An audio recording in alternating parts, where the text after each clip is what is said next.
Investigators in Westminster, California, are convinced Magdi Gerges is responsible for hiring two men to kill his wife, Harriet. They just need to prove it. We decided that it was time to think outside the box. They recruited two police officers from Long Beach who were on gang details, who knew how the Crips dressed and how they talked and how they behaved. We set up surveillance and made the decision to have them confront Magdi at his home. As Magdi returns home from a shopping trip on January 30th, 2013, the stage is set. The undercover officer who's leading the investigation using the pseudonym D-Money confronts Magdi. Check her out, man. My uncle locked up in the pen right now. We approached him about killing your wife, too. Out. What I'm saying, we don't care about the beginning here. We want to get paid for it. Magdi is not sure how to respond, but he doesn't back away. So they said, listen, you need to just give us $5,000. Magdi doesn't take the bait right away, so the undercover officers put their phone number on a piece of paper and tell him to call them the next day about the payment. Give me a call, man. That's my number. Just give me a call tomorrow about $5,000. Pick me up tomorrow. This was all recorded on video, taking the piece of paper with the phone number. And now we had to sit and wait. The next morning, investigators are anxious to see what Magdi does with the phone number. Now, if he's innocent, he should call the police right away and report what happened to him. But the next day, he went into the city of Long Beach and stopped at a payphone. It looks like he's talking to somebody right now. Put that on his phone. When Magdi makes his call, it's to none other than D-Money. And we were able to not only watch Magdi make the phone call from the payphone, but listen in through the wire of the undercover officer. Magdi manages to call, and then all the confirmation we were waiting for was spoken. He said, I already paid. Problem is, my boy's locked down in the pen like I told you yesterday, so, we just trying to get paid just to keep it hush. You know what I mean? I told you you got paid over the day. This is the first time that Magdi has admitted to making any type of payment in connection with his wife's murder. Now we knew we were right.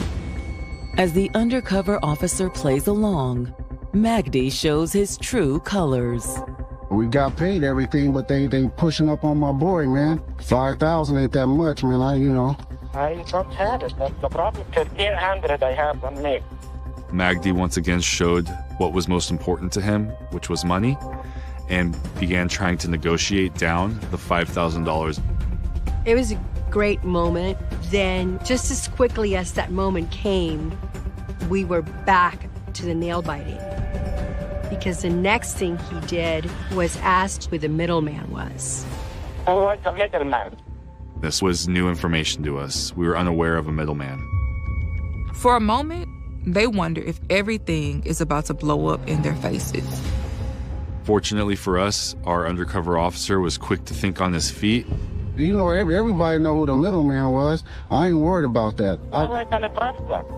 The information that I got, player, I can go to police. But I'm not. I'm just trying to get my money so I can go. Magdi doesn't push the question again. Once we had the confirmation that this was a murder for hire and there was a middleman involved, the next step would be the exchange for what we considered to be hush money. You gonna bring 1,500? Okay. All right. All right, I'll see you tomorrow. 1 o'clock. 1 o'clock. Bye. Now the last question, will he actually pay up? The next day, an entire team of undercover officers meet at the location to wait for Magdi. We weren't sure if he was getting cold feet to go to the meet or not. Eventually, Magdi shows up and the undercover officers go over to meet him. And they chat for only a moment before things get real. Magdi never got out of his vehicle, but he did do a money exchange. And as Magdi hands over the $1,500 cash, Westminster's undercover officer has one last question to ask him. He had asked Magdi what his wife did that was so bad to have her murdered. But he didn't take the bait. And he tried to drive away. Okay, he's driving off. Not sure what happened. For nearly a decade, Magdi Gerges has been the prime suspect in the murder of his wife, Harriet. And now California investigators have launched a sting operation in attempt to finally take him down. So Magdi shows up to meet who he believes are gang members, but are actually undercover cops. And he hands them $1,500. Our undercover officer had asked Magdi what his wife did that was so bad to have her murdered. Magdi didn't bite. He tried to drive away. Okay, he's driving off.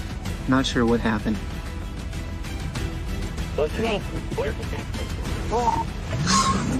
They didn't need his answer. They still had more than enough evidence against him to take him down.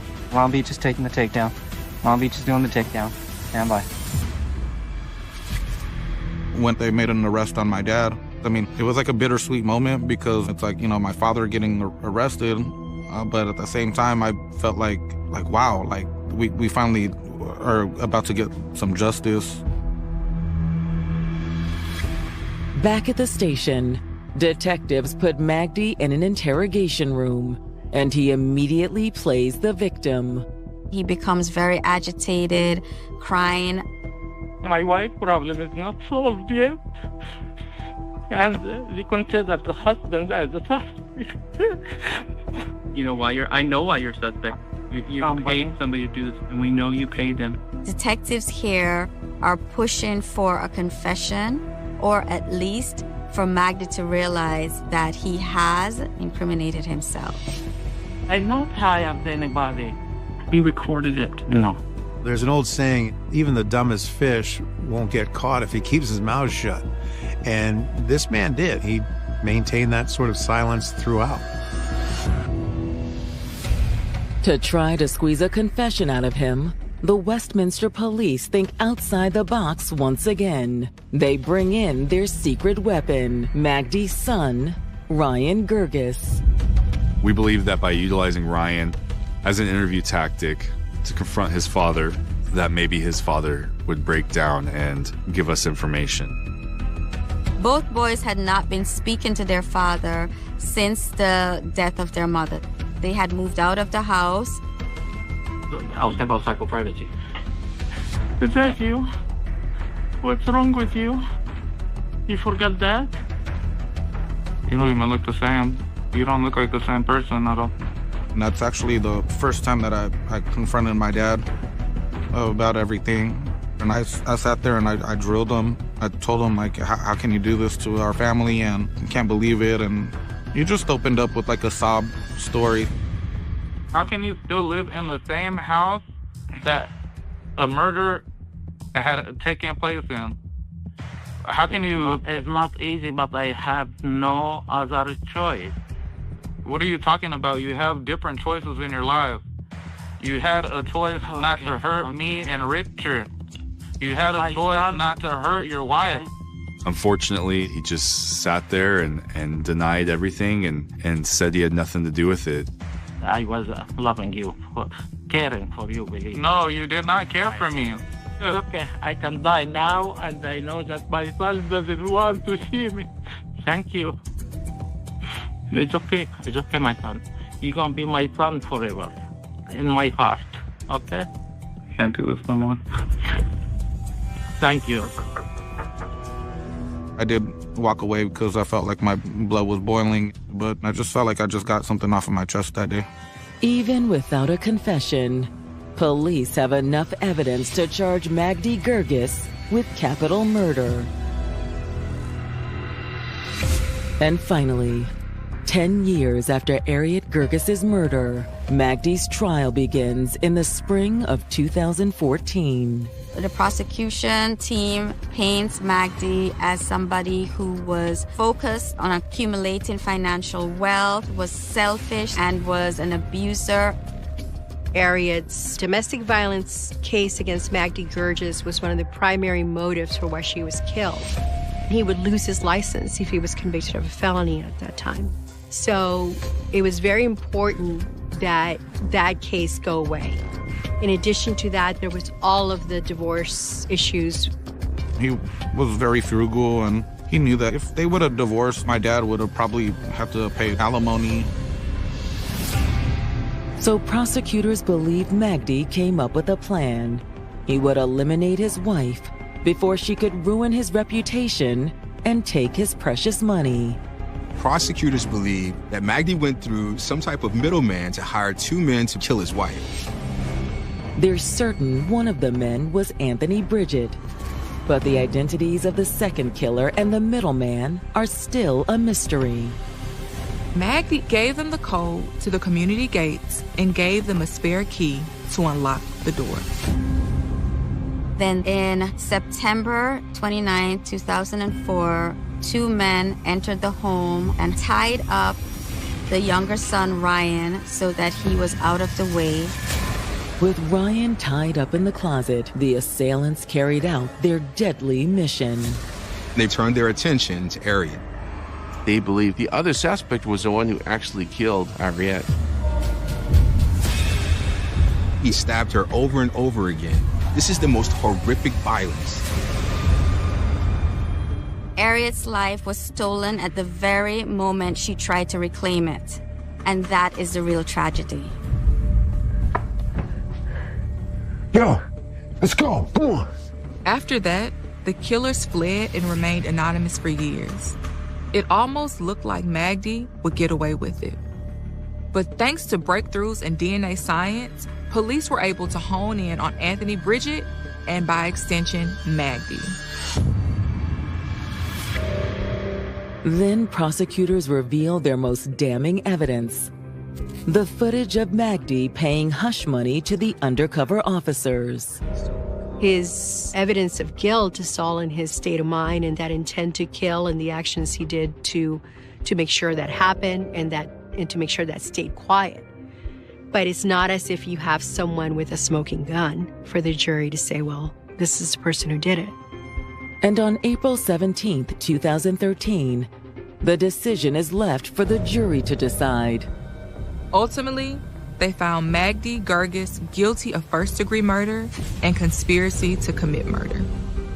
Magdi was sentenced to life in prison without the possibility of parole. When it's Anthony's turn in court, he's found guilty of first-degree murder, conspiracy to commit murder, and is sentenced to life without parole. For Richard and Ryan Gerges, finally seeing their father behind bars is a relief after 10 long years of seeking justice. But unfortunately, it's not the end. The person who actually slayed Ariette Gerges is still out there, and so is the so-called middleman. It was a little sad when it wasn't everybody, but at the same time, I thank God that we ended up getting the justice that we got. As long as they're still free, me and Richard are still working hard to get the story out to everyone that could definitely help with the capture. If you have any information, please come forward to the Westminster Police Department. While Ariette's absence has been a painful burden for her sons to bear, her memory reminds them of how to move forward. She helped really teach me how to like. It was a plot plucked straight from a modern teen drama. They were the Three Musketeers, basically. They had been friends for so long and starting to create this electric bond. It's a love triangle kind of story, a bit of a one-sided triangle. But when one of them disappears without a trace, she says, "I'm here because my boyfriend is missing." The community comes together determined to find answers. They suspect that something isn't right, but suspecting something isn't right is a long way from saying somebody is dead. And when police dig deeper into the relationships, it was kind of like, I want to be with you, and nothing else is going to matter. They discover some tales are as old as time. A deranged lover who was not going to accept rejection. It's truly unhinged, obsessive, and bizarre. This doesn't happen to normal people. It's very, like, soap opera-like. Well, how do you think they come up with themes for soap operas? After battling his demons finally won.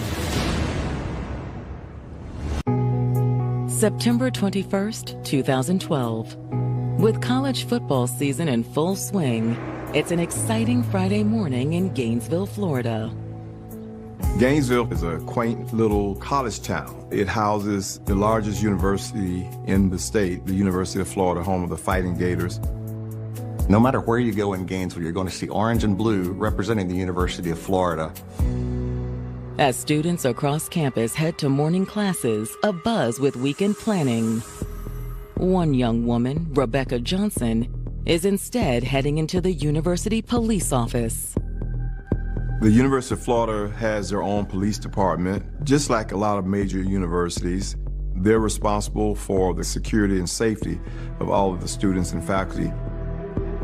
Accompanied by her friend, Pedro Bravo, Rebecca tells the officers that she hasn't been able to get in touch with her boyfriend, Christian Aguilar, for almost 24 hours.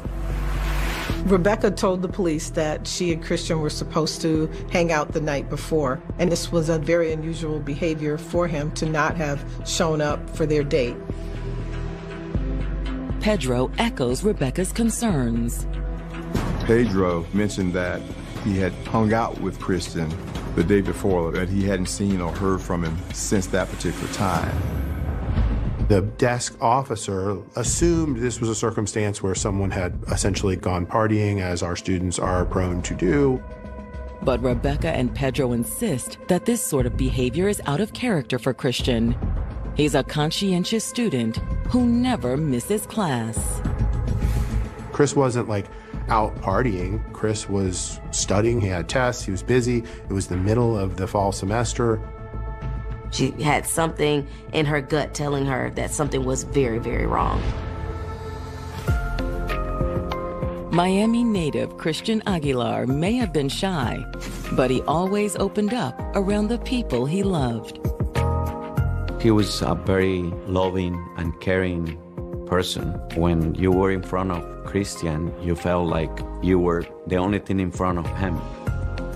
By the time he started high school at Miami's prestigious Doral Academy, Christian began to blossom among his peers. He always gave us satisfaction of being always in advanced classes and doing everything that he was supposed to do.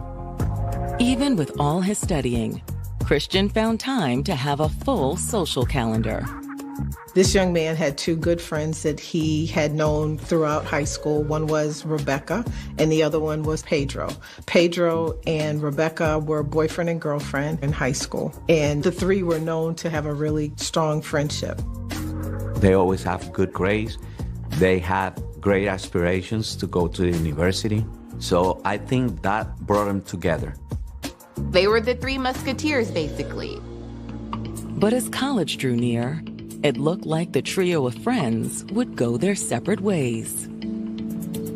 When it was time to go to college, Christian was going to the University of Florida. Rebecca was going to Santa Fe Community College, also located in Gainesville. And Pedro was accepted at Florida International University in Miami with a 4-year scholarship. Christian couldn't have been more excited to start his college career and earn a degree.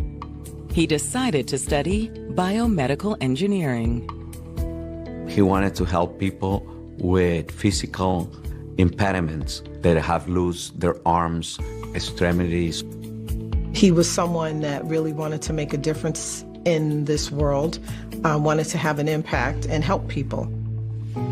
In June, Christian made the move from Miami up to Gainesville and started settling into his new dorm for the summer session. You don't realize until the moment that you are dropping him off in the university that he's gonna be leaving your house.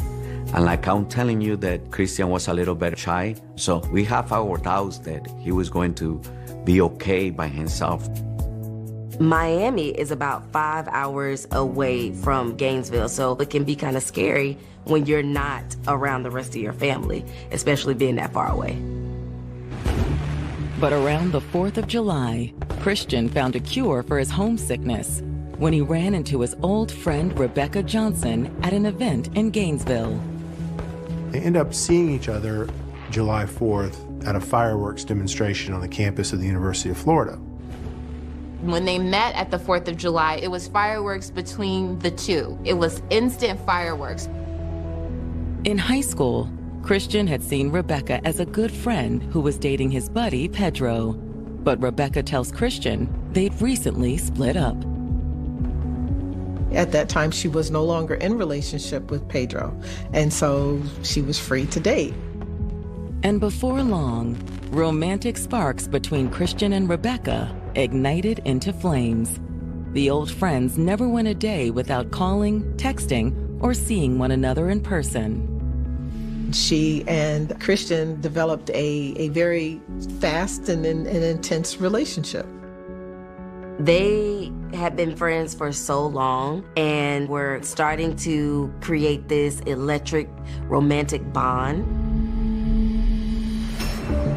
But now, just 2 months into the whirlwind relationship, Christian has seemingly vanished. On this particular day, Rebecca had not heard from Christian in quite some time. It broke the routine. They always texted each other on a regular basis, and they saw each other almost every day.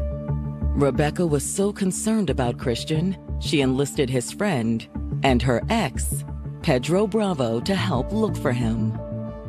Although Pedro originally planned to stay in Miami for college, he ended up moving to Gainesville just before the semester started.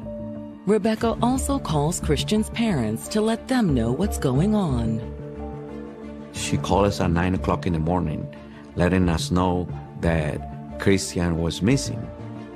I decided at that moment, something is wrong. Something was telling me, this is not Christian. The family, as soon as Rebecca calls them and tells them that she doesn't know where Christian is, they immediately drive 5 hours to Gainesville because they are that concerned. Perhaps on the middle of the way, he's gonna answer, he's gonna tell us I'm okay, and that's what our thoughts. But then with the progress on the road, we discovered that it was not going to be that easy. However, campus police don't have to look far for their first potential clue. What immediately stands out is Christian's relationship to the people reporting him missing. Rebecca says, I'm here because my boyfriend is missing. This is my ex-boyfriend, and he's the last person who was with him. And what we know in that moment is that there is something that is unusual here. 18-year-old Christian Aguilar, life couldn't have been better. He was pursuing a biomedical engineering degree at his dream university, and he'd just started dating a beautiful young woman he'd known since high school, Rebecca Johnson. Both of them being recently in Gainesville and both of them being recently single, they end up starting to talk to each other and beginning a romantic relationship. But now it's been almost 24 hours since anyone has seen or heard from Christian. And Rebecca has recruited her ex-boyfriend, Pedro Bravo, to help file a missing persons report with campus police. Like Rebecca, Pedro had known Christian since high school, and he'd recently joined them in Gainesville after transferring to Santa Fe Community College. Pedro decides that he is foregoing his full-ride scholarship to FIU, and within days before the start of school, he registers at Santa Fe. According to Pedro, he and Christian hung out the day before, but he hasn't seen or heard from him since that afternoon. And when police stop by Christian's residence hall, the mystery only deepens. When the police go to Christian's dorm room, they talk to his roommate, who says that Christian did not return home the previous night. What's especially strange is that Christian left his laptop sitting on his desk, something that, according to his roommate, he normally would have taken with him. This was a young man who was making good grades and was very serious about what he was there to do. And so the roommate found it odd that the laptop was still in the dorm room. Everything looked kind of undisturbed, and it just really did not make sense. All of Chris's things were there, but Chris wasn't there. It began to unfold that this is a serious situation, And the University of Florida began a multi-faceted effort to try and start making some quick decisions about what is going on here. Suspecting Christian may no longer be on campus, the university hands the case over to the Gainesville police. I was notified like 1 o'clock in the afternoon because UPD felt like they needed to turn it over to us.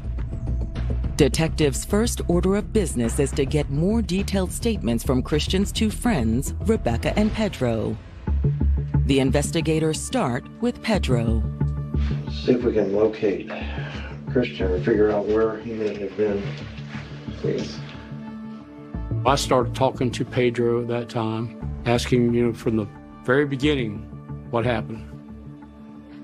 Tell me a little bit on where you were with Christian yesterday. I called him up and he agreed to meet me Thursday at 2. He wanted to get the new Kanye West CD, so we went into the Best Buy and we looked around and we found the new Kanye West CD and he got it, and then we left. I asked him what was the last thing that Christian was wearing as far as clothing, so we could put out a bulletin for him. And he told me that he was not sure. He might have been wearing a pullover shirt, might have been wearing jeans. He really wasn't sure. What kind of shoes was he wearing? I don't remember, but he wasn't wearing sneakers. He was wearing something like casual walking around shoes. Pedro says he was more interested in catching up with his old friend than paying attention to his wardrobe. It was like when you meet an old friend who's brought you like the best 4 years of your life through high school and has always been there. After picking up the CD, Pedro says he and Christian went for a drive. So we're driving around and we're talking, and at that point we saw a hitchhiker, just a random guy. A lot of people were passing by, but he had his thumb out, and we're like, why not? Because it'd be an interesting experience to pick up someone like that on the road. Hey, you need a ride? Pedro says they drive for about 10 or 15 minutes with the hitchhiker in the backseat of the car. And eventually the hitchhiker says, okay, this is my stop. I'm over here at this storage unit over here. So they let the hitchhiker out and then they go on their merry way. Have a good one. Pedro and Christian, they're now continuing to drive along after they've dropped off the hitchhiker. And Pedro says they got into kind of a deep emotional conversation. I've been going through a very rough time because I've been contemplating suicide, and I almost attempted at one point. And I wanted to talk to him because I know he'd be one of the people that would really help me out.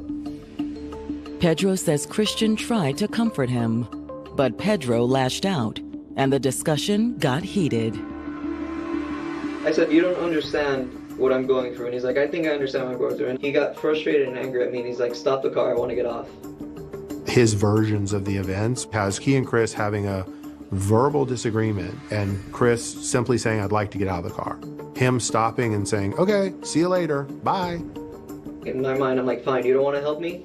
Don't help me. So I stopped the car and I let him get off and I drove away. Christian got out of the car coming into the city limits of Gainesville. Pedro said that Christian had taken his backpack with him when he got out of the vehicle, and that's the last time he heard from him. So where did you go after you dropped Christian off? Then I drove back home and I wanted to go to sleep, so I took 4 sleeping pills and knocked out. Okay. You know about what time it was that you got home? I got home at around 7:30, 7:45, around that time, something like that. He said that he had taken some sleep medication, went to sleep that night, and about 3 o'clock in the morning he woke up because he got this telephone call from Rebecca saying that she couldn't find Christian, wanted to know if he would help her. Now Pedro says letting Christian out of his car is something he deeply regrets. I wish I could have kept driving and then he'd be home right now, or he'd be doing something right now. Where do you think Christian is right now? Honestly, I just really hope he's lost. I'm gonna be really mad at him if he is lost, but I just really hope he is lost. Seems like a long time to be lost, don't you think? Yeah, I just hope something like he's okay. But with every passing hour, there's a growing concern that Christian is not okay. And there's another nagging concern. Pedro tells the detectives he wonders if possibly the hitchhiker could have done something or harmed Christian, since Christian was dropped off not too far from the storage unit facility. It's a bizarre theory, but at this point, it's their strongest lead. One that detectives hope to corroborate before it's too late. They suspect that something isn't right, but suspecting something isn't right is a long way from saying somebody is dead. Chris, where are you? Just show up, please, just show up. Gainesville police are speaking with college freshman Pedro Bravo about the disappearance of his friend, Christian Aguilar. According to Pedro, he and Christian picked up a hitchhiker shortly before Christian vanished. He just wanted to be dropped off a little bit past 441, so we dropped him off at 441 at like a storage place. Pedro says not long after that, he'd also let Christian out of the car, which leads to a chilling theory. If he's been dropped off on the side of the road, not too far from where the hitchhiker was located, then maybe the hitchhiker has something to do with Christian going missing. Although he doesn't have a name, Pedro is able to provide a detailed physical description of the man. He described this guy in detail from head to toe. He had like a little knapsack with him and stuff like that. And he had like a white beard, and he had a little hat with him. I remember like a type of Santa Claus figure, but like if Santa Claus lost a lot of weight. However, investigators can't help but notice something odd about Pedro's story. You're reporting your lifelong friend missing. You're the last person who saw him. And you can't describe what he was wearing, but one guy that you gave a ride to, you can describe from head to toe. That was kind of a little red flag for me. To get a better description of what Christian was wearing, detectives pull surveillance footage from the Best Buy he and Pedro reportedly stopped at on the day he disappeared. Chris is photographed purchasing a Kanye West CD, and so we know at this point he's wearing a light blue long sleeve shirt and some jeans. Along with a description of the hitchhiker, police release Christian's photo to local law enforcement and media. That's when I contacted more detectives and asked them to go to that area and start searching that area for Christian. We had no evidence to go on, so we were listening to Pedro. He was saying that he was okay and alive when he left him. And the location, and we start trying to find out what was that location so we can start going looking. I remember hearing these parents unable to find their child and just screaming his name in the woods. It's a moment that will never leave my brain. Back at the police station, investigators continue speaking with Pedro. Is your car here? Yes. Do you mind if we take a look at it? Go ahead. Crime scene technicians go to the car and they look through the car. They're not there to do a full forensic analysis of the car. They're just looking to see if there's anything that would help them determine where Chris is at that point.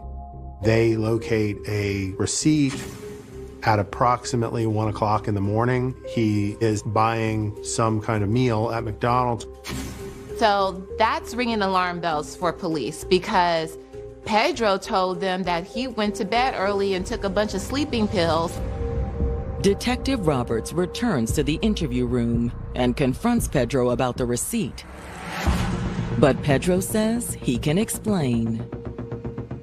I might have had like the midnight munchies, just like been really hungry and gone out, but I was really tired, so I don't remember exactly if I had out. People who don't have anything to hide and don't have any reason to hide it usually remember if they get up at 1:30 in the morning from a dead sleep and go down to McDonald's and okay, that really doesn't make sense. Just another step in the little saga of making me believe that he may know a lot more than what he's telling us. So Detective Roberts decides to try a different tactic with Pedro. At the point where it looked like we're going to get anything new for a little bit, I asked him if he would be willing to go with me to show me the route they drove, where they dropped off the hitchhiker. You're going to be honest? Yes. Show me exactly where you left him. Exactly. Finally, faced with the reality of having to recreate his story on the spot, Pedro admits that he has not been completely forthcoming. One thing I have to tell you, because you're right, I can't keep everything from you. Florida police investigating the disappearance of UF student Christian Aguilar have been questioning his friend Pedro Bravo, who's now agreed to take them to the spot he says he last saw Christian. But along the way, Pedro makes a startling admission. It's one thing that's going to bug me if I don't tell you. When I was with Chris in the car, after we dropped off the hitchhiker guy, we were talking and things were so heated. Detective Roberts takes the opportunity to address the obvious question. Was the rift between Pedro and Christian rooted in a love triangle with Rebecca? I didn't ask you before, and I know we've touched on it, but I really want to know for my own personal knowledge. I'm not going to lie and be like she wasn't part of it. She was part of the equation. And Pedro says when he confided in Christian about feeling suicidal over his breakup with Rebecca, Christian's response drove his anger into rage. He said, no, you should just kill yourself. Pedro says that he told Christian that he was feeling like he should kill himself, and Christian told him, go ahead. At that point, I turned around and I just punched him in the face. He says they both get out of the car and they engage in a physical fight. You punched him in the face, and things got out of hand. And he got hurt. And you left him. I asked him, well, if that happened, was Christian breathing when you left? And he goes, yes, but barely. In my mind, I thought he was okay. Like, I was like, he's probably fine. This changes the whole ball game as far as the way this investigation is going. Now he's admitting that they got into a fight, he beat him up to the point of he was almost unconscious and he left him on the side of the road. But when Pedro takes Detective Roberts to the location where he claims he left Christian, there's no sign of him. There's no proof that there's ever been a fight. There's no blood. There's no Christian Aguilar. And there's no evidence that he was ever there.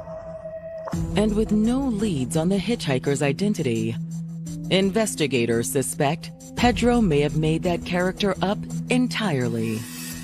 They went to the location where he allegedly dropped him off, which had cameras, to see if they could ascertain any kind of identification of there actually being a hitchhiker. There was no proof that that person ever existed. Nobody reported such a person, sort of Santa Claus hitchhiking through Gainesville. Still, for the sake of Christian's loved ones, they hold out hope that Pedro is leading them in the right direction. We spent the rest of that night looking for Christian. We got family in Miami. They came immediately. Grandma, my aunts, cousins, everybody came to the search. Meanwhile, police turned back to the woman who first reported Christian missing, his girlfriend, Rebecca Johnson. So I understand that you and Pedro were dating all through high school. Yes. Rebecca says when she and Pedro broke up after high school graduation, she was shocked by how he took it. He was very distraught with the idea of us breaking up. He was kind of like, I don't care what you're feeling right now. I want to be with you, and nothing else is gonna matter. Rebecca says that soon after her move north, she reconnected with Christian during the summer, and they started dating. We always had a really close relationship. He considered me like a best friend. As the relationship between Chris and Rebecca evolves, Rebecca is very adamant that she does not want Pedro to find out. She's concerned that he might be depressed and upset, but someone showed Chris's Facebook account to Pedro Bravo. There were photographs of Chris and Rebecca together, and some of them could not be mistaken for anything other than people in a relationship. That's when Pedro's behavior became really bizarre. Even though he had a full ride to Florida International University in Miami, Pedro withdrew from the school at the last minute and enrolled in Santa Fe College in Gainesville, the same school Rebecca was attending. At that point, I was just like, no, that's crazy. Normal people don't just pick up all their stuff and go up to Gainesville for a girl. It's very, like, soap opera-like. Well, you know, it does happen to people. How do you think they come up with themes for soap operas? It's a love triangle kind of story in a sense. It's a bit of a one-sided triangle. And on the day Christian disappeared, Rebecca says he and Pedro were hanging out for the first time in a while to try and clear the air. She knew that he was supposed to go over and meet Pedro and get picked up by him. So when Christian went missing, it only seemed natural to enlist Pedro's help to find him. Rebecca said the whole point of Christian and Pedro actually getting together that afternoon was to kind of reconcile that relationship. Rebecca says despite Pedro's mental health issues, she didn't think he was capable of hurting anyone. Was there any comments from him about him hurting himself? Nothing about him hurting himself and nothing about him doing anything drastic, you know? No, nothing drastic. But to the detectives, it sounds like Pedro had an ulterior motive. Clearly, he wasn't over his relationship with Rebecca, and Christian was the one person standing in the way.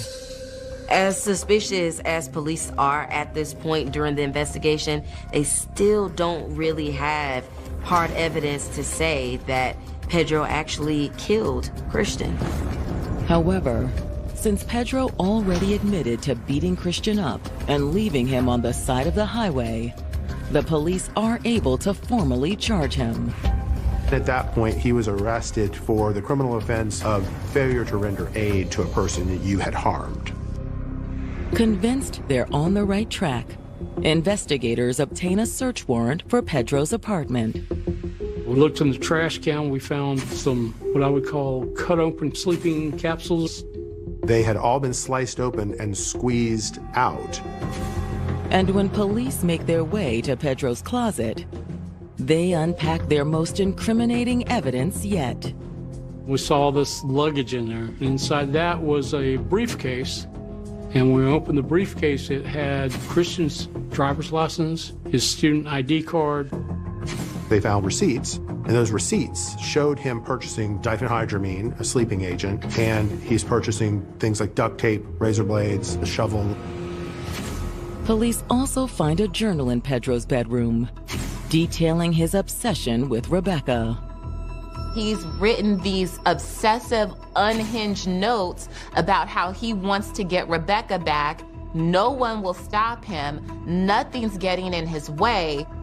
It became pretty clear that Christian was never going to be found alive, and then there was some level of interest that this might be a bodiless prosecution because we didn't have a body. I'm praying with everything that we got, and we have vigils and everything, so my faith was strong. Then, after 3 weeks of searching in vain, a pair of hunters enter the woods in rural Levy County, about an hour southwest of Gainesville. They are moving through this area and they smell decay. After weeks of searching for 18-year-old Christian Aguilar, Florida police feel confident that the victim's romantic rival, Pedro Bravo, is responsible. And on October 12th, a pair of hunters in a remote area stumble across a chilling scent. They are moving through this area and they smell decay. They start looking closely and they realize there's a human skull here with other bones and tattered clothing. The body is buried in an area that is rich with limestone in this very shallow grave. Wildlife and vegetation and heat have clearly gotten to him, but detectives pretty much know that this has to be Christian. The clothing that Christian was wearing matched the clothing on the body. We had a forensic anthropologist, and he was able to make a positive identification right there at the gravesite from digital x-rays of Christian's dental work. When his body is recovered, he has duct tape around his ankles, around his wrists, and we suspect that it was originally around his mouth. Due to the extreme level of decomposition, the ME can't reach a conclusion about how Christian died. But based on the duct tape, one thing is apparent. They did determine it was a homicide. Christian's body may have decomposed, but duct tape does not. When detectives break the news to Christian's family, they're overwhelmed with grief. He told me he's Christian. And at that moment I knew that was one of the most difficult experiences. That day, my life was shattered. The outpouring of emotion in that room was nothing that I've ever experienced before, because they had, for about 3 weeks, their life had been just completely upended without any kind of answers of where their son was.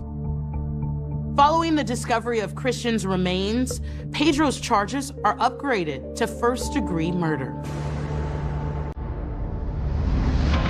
In the run-up to Pedro's trial, police are contacted by an inmate at the Alachua County Jail named Wes Mercer, and he has a story to tell. The jailhouse informant, through his lawyer, reached out to the assistant state attorney because he wanted a deal.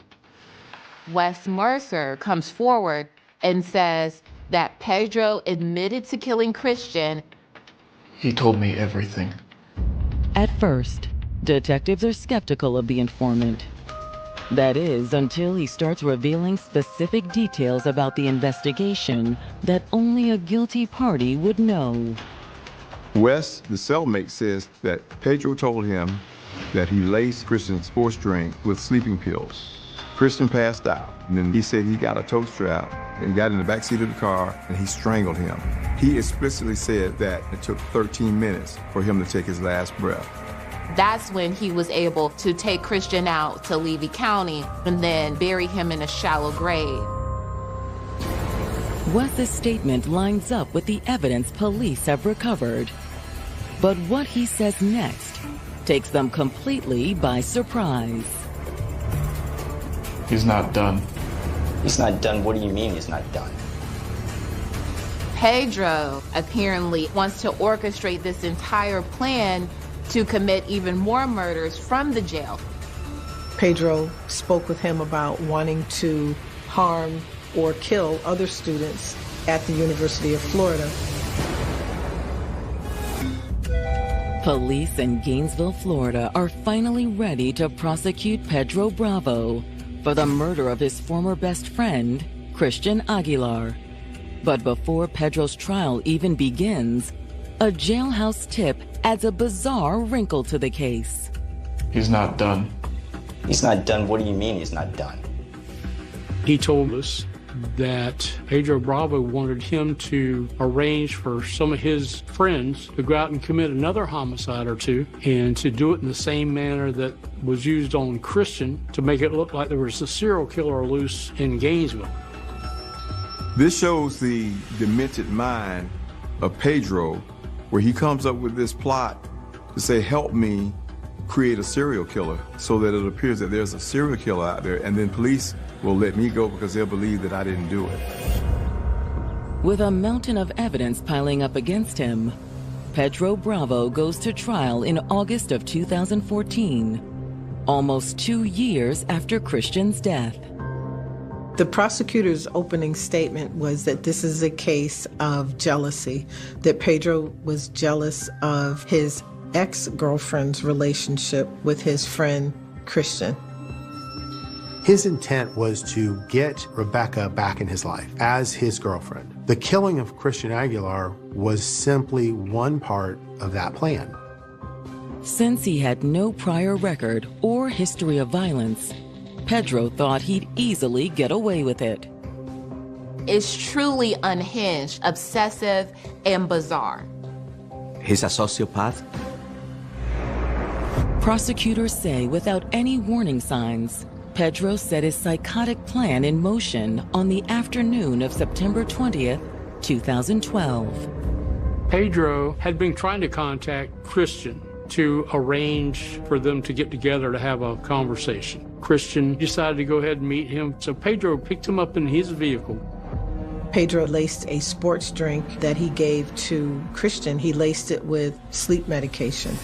And so he watched as Christian got drowsy from this concoction that he made. You okay, man? I'm gonna pull over. He had acted like he needed to do something in the back seat, and he took a strap and wrapped it around Christian's neck and pulled and put his knees up against the back of the seat. He used a moving strap to choke this young man, and he watched him die. Once Christian was dead, Pedro drove west out of Gainesville to the middle of nowhere in Levy County. He is going to be under the impression that he is so far out into this swampy area that no one is ever going to come. What he does not understand is that it is hunting season. This is a hunting lease.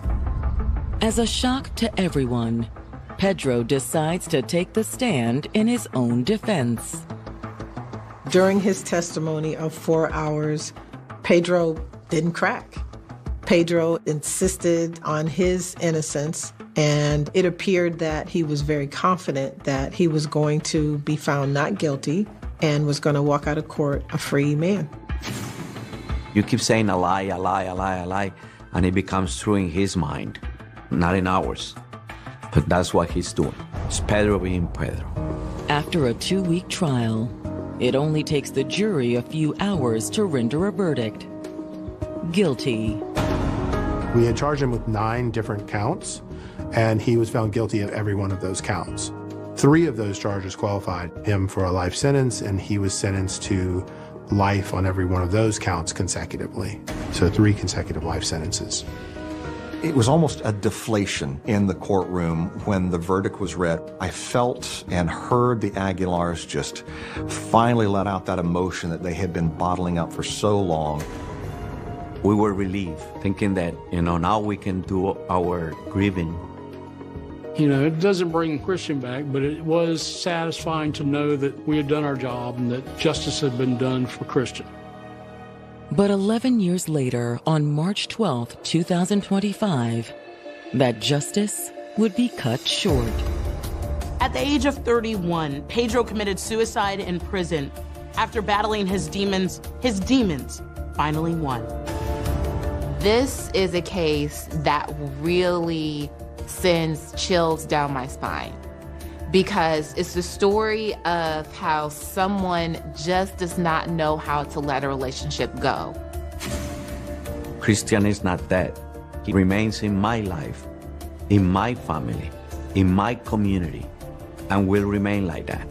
When he was granted to me as a gift, as a parent, I got blessed to be his parent. There's no way that that's gonna be taken away from me or my family. Nobody's gonna take that away. She was a devoted wife and mother who wanted nothing more than to have her own slice of the American dream. She was like a really sweet person. She was like very tender-hearted. Her husband was handsome, he valued education, and he shared Harriet's dream of building a successful family here in the United States. But in the dead of night, a violent attack rips this family apart. 2 guys just jumped in my house. They're like, don't make me have to kill you. Don't get your mom killed. When they head into the master bedroom, there's blood everywhere.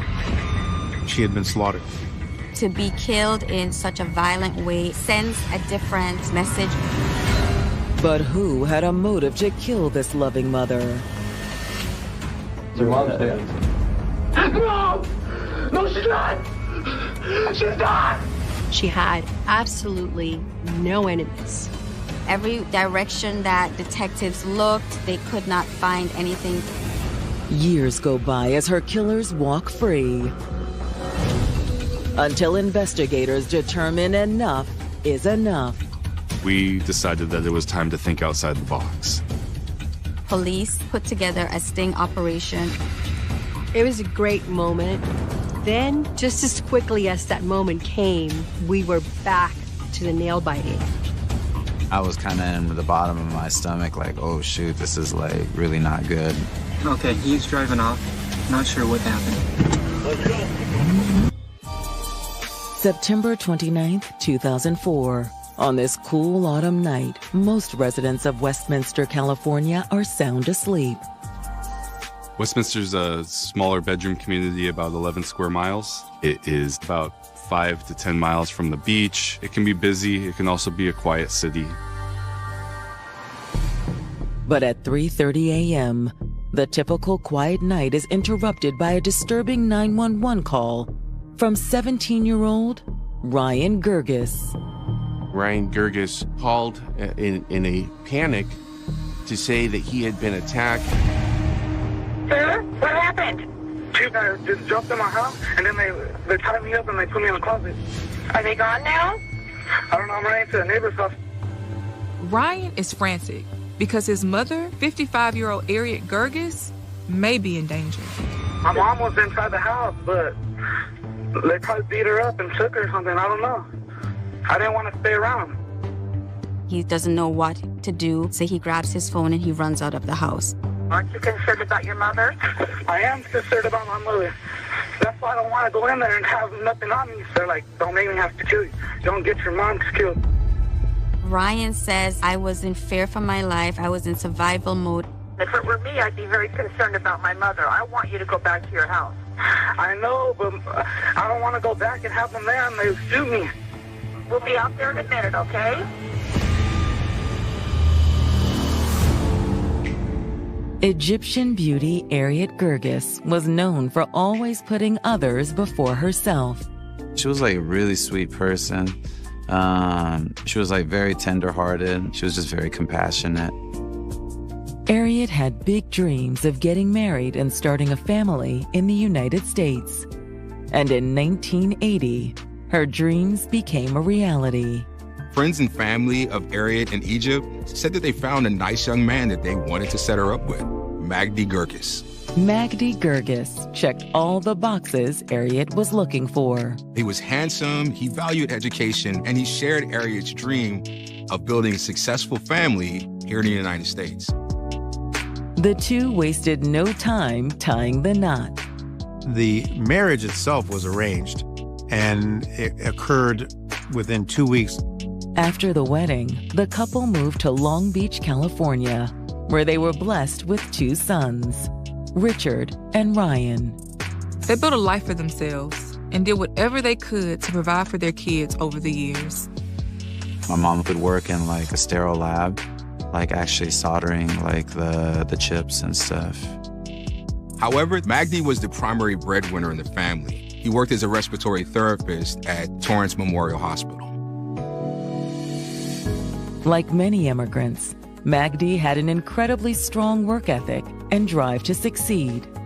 He just worked all the time, and he would just save, put away the money. To save some money, he would chew gum for a little bit and put it in his refrigerator so he could chew it later. And all of that hard work paid off, and he was able to save enough money to buy his family a home in Westminster. We had a nice little spot over there, a little gated community. My mom would take care of the house. She would always cook for us. Something smells great. Oh, there you are, Richard. Can I do anything to help you, Mom? Oh, no, I've got it. Sit. As their sons were becoming more independent, Harriet and Magdi were preparing to enter the next chapter of their lives. Their oldest son, Richard, was in nursing school, while their youngest, Ryan, was a junior in high school, getting ready to fill out college applications. Harriet and Magdi were now looking forward to finally being able to take more time for themselves. But now, the Gerges family is struck with terror after a violent home invasion. The only family members home at the time were Ryan and Harriet, so Richard and Magdi were spared. After reluctantly returning home, Ryan calls his family while he waits for the authorities. Richard, you gotta come home. Hurry! I got a phone call from Ryan. He sounded very hysterical. I hopped in the car, took off. It's then that first responders arrive at the home. Ryan is clearly in distress. He has blood on his face, and he has duct tape wrapped around his neck and his wrist. You gotta go upstairs and check on my mom, please. After ensuring that Ryan isn't seriously injured, police officers head inside to check on his mother. Officers enter the home with weapons drawn, but once inside, it's eerily quiet. Upon entering the master bedroom, officers make a horrific discovery. Harriet Gerges is in a pool of blood. She's been stabbed to death. After emigrating from Egypt to the United States, Harriet Gerges had achieved the quintessential American dream with her husband, Magdi.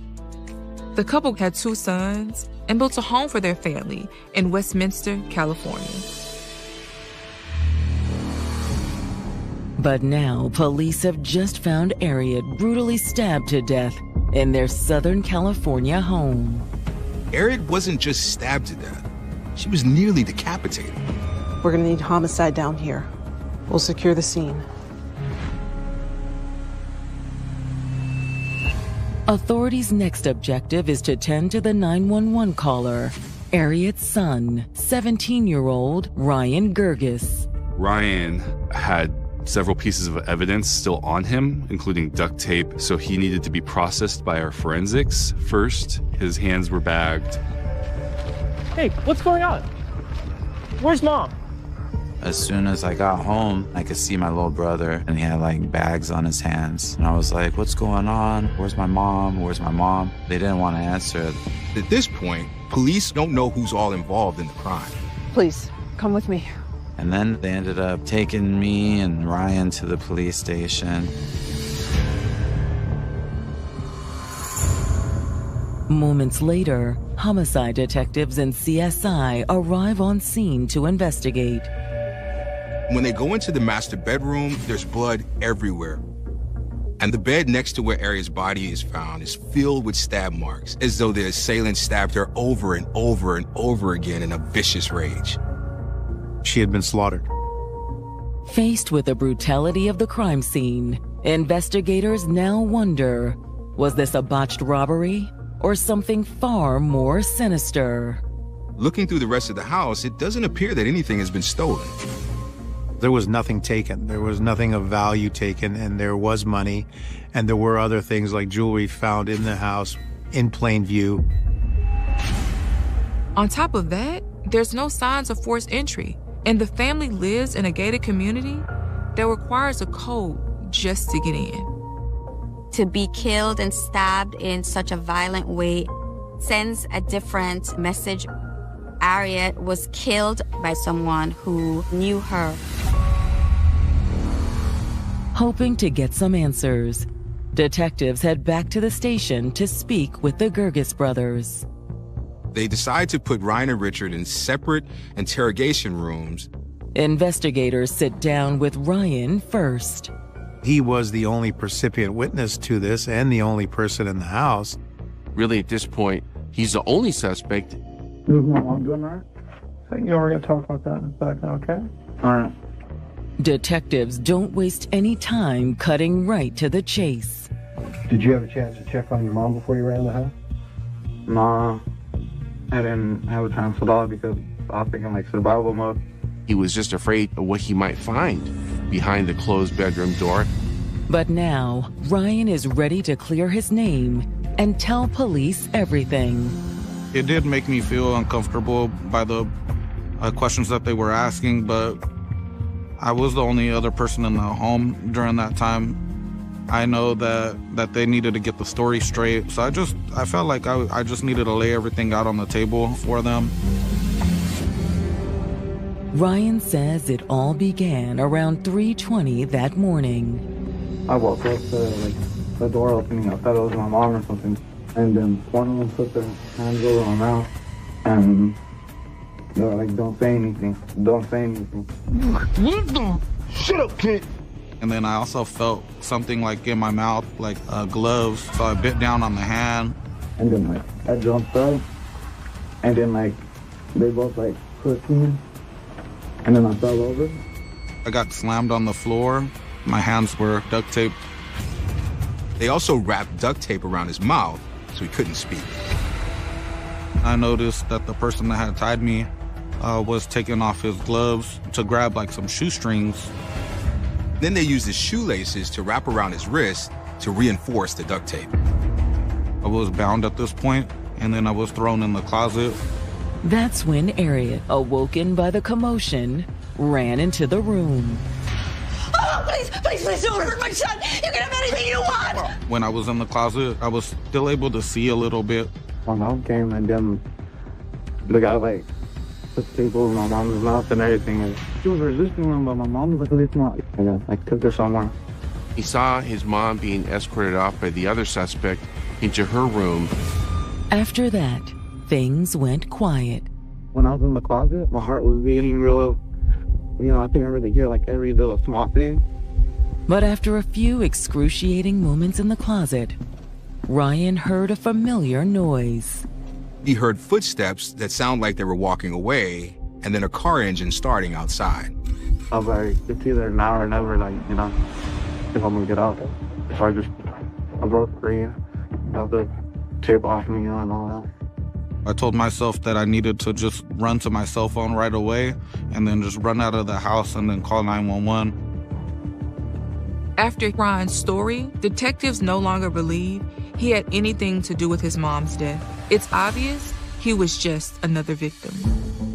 Although one of the assailants Ryan described wore a mask, he claims to have gotten a closer look at the second attacker's face. It looked like he was one of those guys that just came out of the pen and stuff and just wanted revenge on someone. Did you recognize him again? Yeah.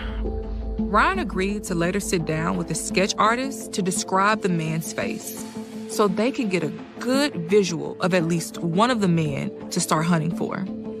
With their suspicions of Ryan dissipated, detectives finally tell him about his mother's demise. I'm sorry to have to tell you that your mom did pass away.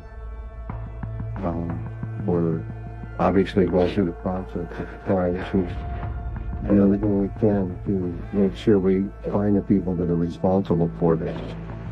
I just couldn't believe it, and it was just really tough when I heard that. In a separate interrogation room, they deliver the tragic news to Ryan's brother Richard as well. Before we go on, please, I deserve that.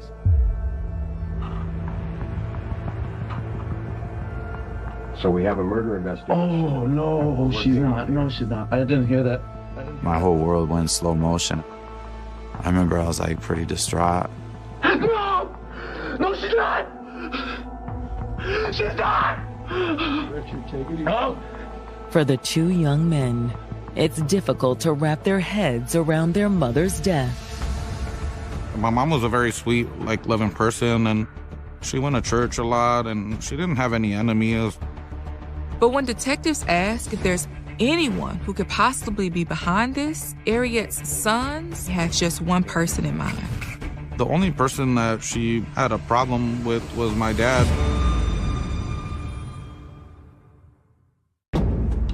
Police in Westminster, California are speaking with Ryan and Richard Gerges regarding the murder of their loving mother, 55-year-old Harriet Gerges. She was killed in a pretty brutal fashion. Harriet had absolutely no enemies.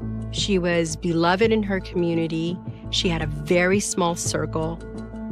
The only person her sons believe might have a motive would be their own father, Magdi Gerges. The only person that she had a problem with was my dad. Me and Ryan were just he had something to do with it. The wrinkle in this scenario is that Ryan has shared that it was two black men that were the perpetrators of this crime. But they're wondering if this may now be a murder for hire.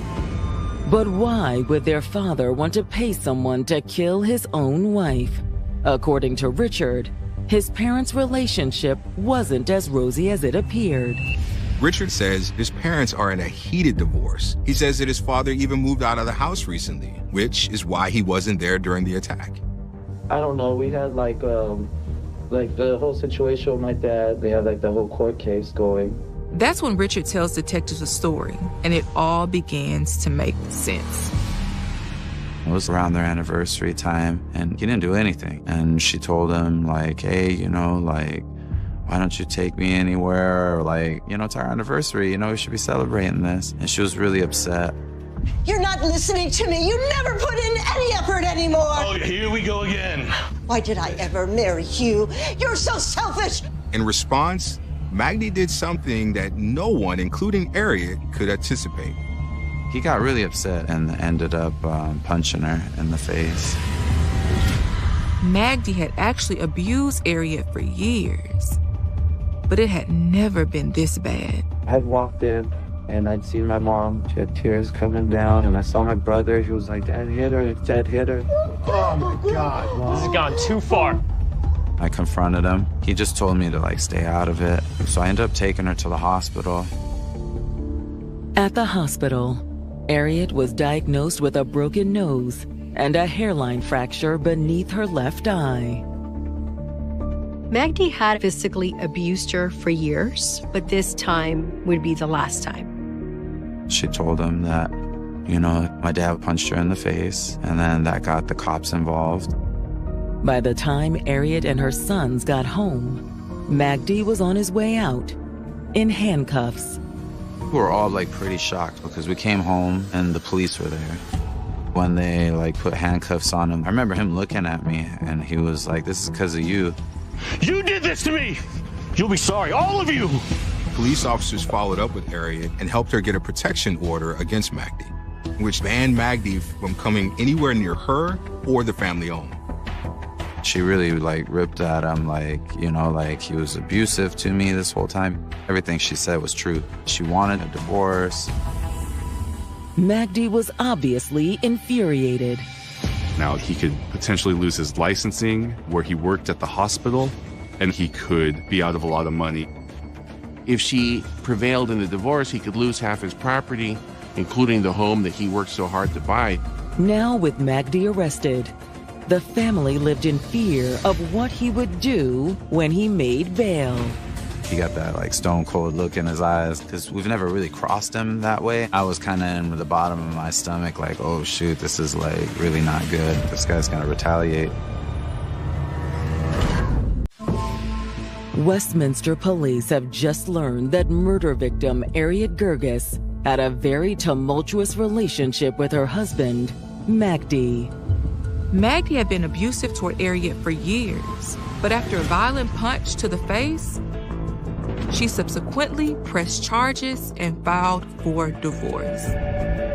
My dad, he was like really upset. I was kind of in the bottom of my stomach like, oh shoot, this is like really not good. This guy's gonna retaliate. Magdi made bail after just 5 days behind bars and got himself a new apartment. My dad was living in Long Beach on a restraining order.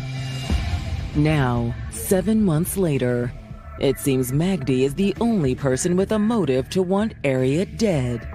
So they bring Magdi in and ask him if he knows anything about his wife's murder, and his demeanor is very nonchalant. So is there any reason you could think of why someone would want to break into that house? Yes, your guess is better than mine. He says he has no idea, he doesn't know anything, but detectives were very suspicious of Magdi. So they decide to just directly confront him with their biggest question. Did you pay anybody to break into your wife's house? What kind of question is this, my friend? It's a question I have to ask. No, I would never do that. Magdi denies it. And once it becomes clear that Magdi's not going to confess, investigators have no choice but to let him leave. However, he remains the primary focus of their investigation. So as soon as Magdi leaves the station, investigators get to work looking for something to connect him to Harriet's murder. Detectives are able to confirm Magdi's alibi that he was at his apartment in Long Beach during the time of the murder. We looked to see if there was a large amount of money withdrawn, as well as phone records to see if Magdi had talked to anybody that was out of his normal day-to-day routine, and we were unable to locate anything. They tried looking for the man in the sketch Ryan helped them draft, But they couldn't find any man who fit the description with a connection to Magdi. Every direction that detectives looked, the DA looked, they could not find anything tying Magdi to the murder. Police, they were very optimistic at first, but they were running into like a lot of dead ends. Years pass without any new leads, and Magdi even moves back into the family home. Ryan and Richard had moved out of the house and they were living with grandparents at that time. Regardless, Harriet's loved ones aren't giving up the fight for justice. We'd be calling the police and they're like, nothing new. I kept trying to push to keep it open and to keep things going. The whole department was trying to work on it. And finally, in 2012, a breakthrough in forensic technology allows for a glimmer of hope. With the advancement of technology and DNA, there was a chance that DNA evidence could have been left behind. Ryan mentioned that when one of the intruders was tying a shoestring around his hands, he removed his gloves. It was very likely that his DNA was transferred to the shoelace. The detective went ahead and was like, you know what, I'll rerun the DNA evidence and we'll see what we could find. When they ran that DNA profile through the National DNA database called CODIS, it belonged to a known gang member and hitman named Anthony Bridget. Anthony's record shows that he is a career criminal and he does have gang ties to the Trey 57 Crips gang. Anthony Bridget had killed in the past. He fit the profile if you were looking to hire a hitman to do this job. We compared the photo of the sketch made on the night of the homicide with Ryan to that photo of Anthony Bridget. And it was striking how similar the photos were. He was someone totally opposite from anyone that our family had any ties to or any connections to. It was just mind-blowing. Anthony had been arrested in 2007 for a parole violation and was currently locked up in California State Prison.